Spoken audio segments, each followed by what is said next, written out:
Hello everyone, so this is Edmond Mindaros channel at sa video ito ay pag-uusapan natin at i-guide ko kayo on how to link PMaya account as payment method on Lazada app. Gusto mo bang i-link ang PMaya or Maya account mo as payment method dito sa Lazada na pwede mong gamitin ito pambayad sa shop online or pambayad mo sa fast cash loan at marami pang iba. Kaya kung hindi mo kabisado kung paano yan gawin, then stay tuned ka lang at start na natin. So ang next step ay kailangan mo lang mag-login or i-open mo lang dito ang iyong Lazada app and then i-click mo lang. At dito lang sa ating Lazada homepage, dito lang sa baba, kailangan mo lang itap dito yung account profile na makikita lang dito sa bottom right corner and then itap mo lang. And dito lang sa ating Lazada profile homepage and then next step, kailangan mo lang mag-scroll down and then makikita mo dito yung Lazada pin and kailangan mo lang itap dito yung view. Okay, so once na click mo na dito yung Lazada pin or na-open mo na dito and then dito lang sa pinakataas niya and then katabi lang dito sa Lazada wallet and then makikita mo dito yung payment options. So kailangan mo lang itong itap. Ayan, so makikita mo na dito yung next step na payment options. So dito naman pwede natin i-link dito yung mga digital e-wallet natin. Okay, so pwede mong i-link dito yung GCash, yung PMaya, and then dito naman ay pwede mong i-link din dito yung credit/debit card mo sa mga bank account mo. So pwede naman yan. So since ililink natin dito yung ating Maya account, so dito lang sa digital wallet and then makikita mo naman dito yung Maya and then kailangan mo lang itong itap. And then wait lang natin.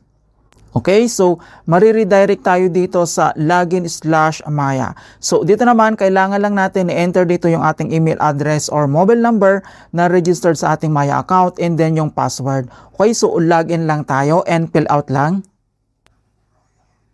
At once na fill out mo na dito yung register na mobile number mo sa Maya account and then yung kanyang password, and then kailangan mo lang itap dito yung login. And then, kailangan lang natin i-enter dito yung one-time PIN na sinilang sa ating Maya register mobile number. And then, once na-receive mo na, and then fill out lang natin dito. At once na-enter mo na dito yung one-time OTP code na 6-digit, and then kailangan mo lang itap dito yung verify. And then, Maya checkout. So, please wait while we process. So, you are redirected. Ayan, so wait lang natin. Okay, so makikita mo na dito na account linking result. Ayan, so linking successfully. You can now use your new payment options. So napakabilis lang talaga dito na mag-link ng PMaya. So sa mga nagko-comment sa mga videos ko na mahirap daw i-link yung kanilang PMaya, nagkakaroon ng error. So advice ko lang, kailangan nasa iisang device yung Lazada app mo and then yung PMaya apps mo, mga kaibigan.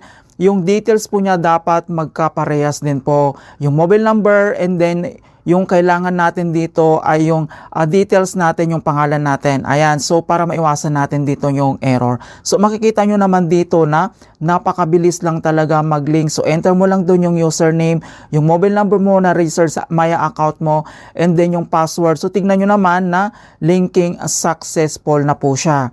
Okay, so i-check lang natin dito lang sa ating Lazada payment options.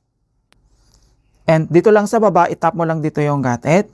Ayan, so i-double check lang natin. Okay, so mariredirect na tayo dito sa ating payment options. Makikita mo naman dito na successfully na-link na natin yung ating Maya account. So napakabilis lang talaga. So pwede na natin ito gamitin sa pang shop online or pambayad natin kapag nag-fast cash loan tayo dito. Ayan, so just in case nagkakaroon pa rin ng error, so same details naman siya and then other details parehas po sila and then same device. So once nagkakaroon pa rin ng error, so kailangan mo lang itong i-clear cache. Yan yung option natin. So ituturo ko sa inyo kung paano mag-clear cache. So back lang tayo. And open lang natin dito yung ating phone settings. So, i-click mo lang. And then dito lang sa ating phone settings. So, kailangan mo lang hanapin dito yung apps. Okay? So, kailangan mo lang mag-scroll down. I-tap mo lang dito yung apps. Ayan. So, dito na tayo sa app. So, kailangan mo lang hanapin dito yung Lazada. Alright? So, mag-scroll down ka lang and then i-locate lang natin. At once na-locate mo na dito yung Lazada app mo and then i-tap mo lang para ma-open natin.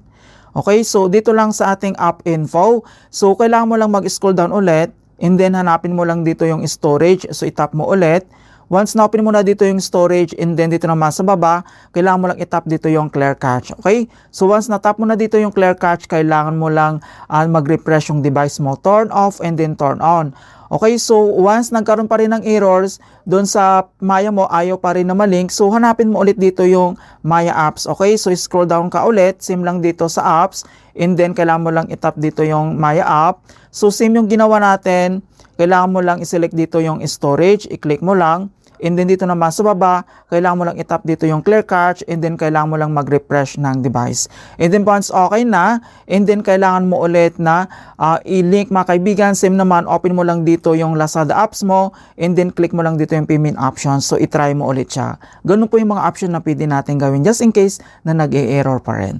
Alright, so ganun lang po kasimple kung paano natin i-link yung ating PMaya account or Maya account dito lang sa ating Lazada app as payment method. In hope na nakapagbigay ako ng konting kalaman at guide tungkol sa Lazada app tutorials. Thank you guys and see you in my next tutorials.